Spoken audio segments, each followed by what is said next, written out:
discussed how today's defensive practice wasn't up to standard. How would you describe the practice today? Yeah, just it's a combination of a few things. Just the early morning practice and getting guys going and locked in, and really it's really just a mentality type thing with a few of our guys, and understanding the importance of bringing it every day, and understand that it's one thing that we control is the process. And as coaches, we're not results oriented, we're process oriented. So when things go bad, we're not going to flip the script and pour more work on it, or figure out what we're going to do. Is we're going to continue with that process and continually tweak it.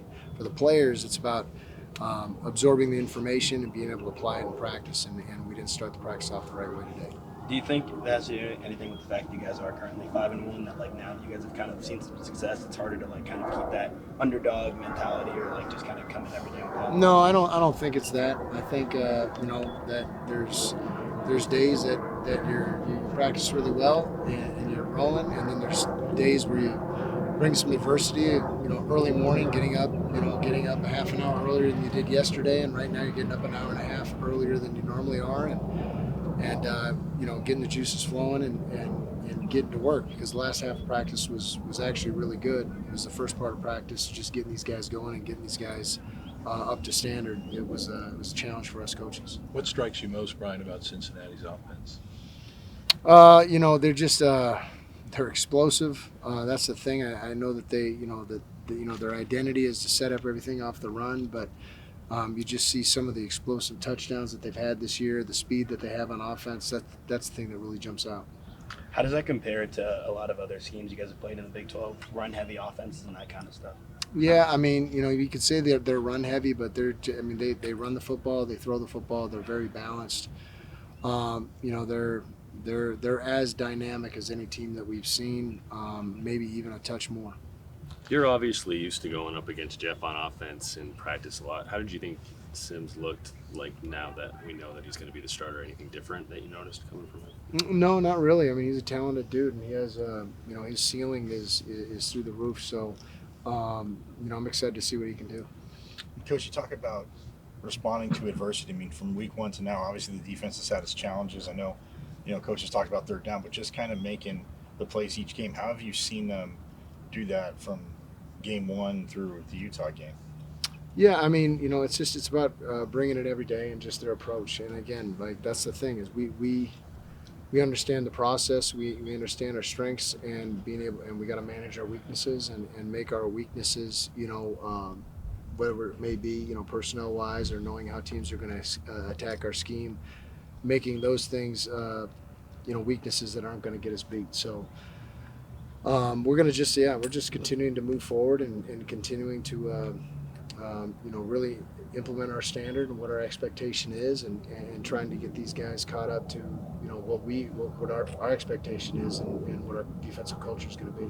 As a coach, how fulfilling was it to see Caleb play the game that he did with all that he's been through here and sticking it out at Arizona State?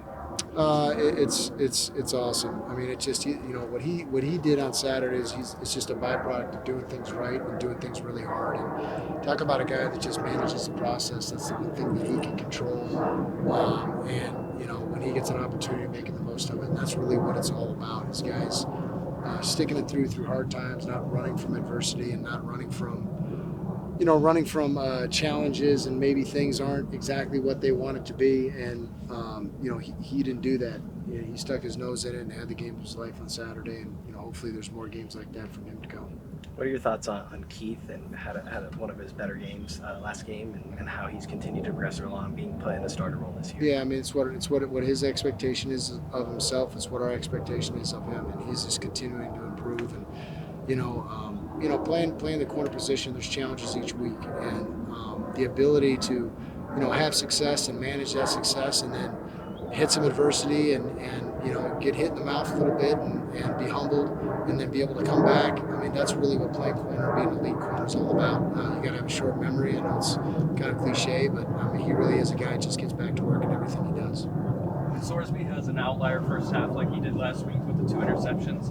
Is that a situation where you try and replicate what UCF did to put him in those positions, or you're just trying to game plan against him on the season? Yeah, I mean, we have our own process, and we do our things. We see what his strengths are, and maybe some things that we can take advantage of. Hopefully, but really, it's about us. It's not really about the quarterback or his who he is and what he did last week. Because as you guys know, when you play 70 snaps a game, you make 2 mistakes. A lot of people like to dwell on those mistakes rather than the good things that he did. And that's not a lot. I've seen a lot of good things from him. Halfway point of the season, having more depth this year to get through the back half, how you think that's going to be able to elevate you guys in your sustainment of the defense? Well, I mean, the fact that all these guys have gotten so many reps, and again, being consistently good is what our goal is. You know what I'm saying? And that's the thing that I think that we've managed up to this point this season. I don't know what we're giving up points per game or what, but ultimately it all boils down to that. You know what I mean? Like, we can talk about yards rushing and first and second down defense, and third down defense. The bottom line is our job is to get the ball back and to keep people from scoring. And as long as we can continue to grow in those areas, and we have the depth to to be able to overcome injuries, and we do in some spots and we don't in others, and those other spots have to continue to develop. So we need to continue to move forward with that. Red zone defense was an area you guys improved in last game. How were you guys able to be effective in the red area? Same thing, just managing the process. Like, that was a big to-do about the first 3-4 games of the year, is that we weren't as good in the red zone as we wanted to be. You don't change the plan. You know what I mean? You don't change what has worked, and you put your players in the best position to be successful. You get them ready to anticipate what offenses are going to do and what the situations are. And as soon as they start to really understand it and be comfortable in those situations, that's when you see teams really flourish, and defensive teams flourish. And that's what they did in the red zone. They felt very confident and comfortable, and it started with us coaches, and we were ready for what they gave us last week in the red zone. You guys good? Thank you. Thanks, Coach. Thank you.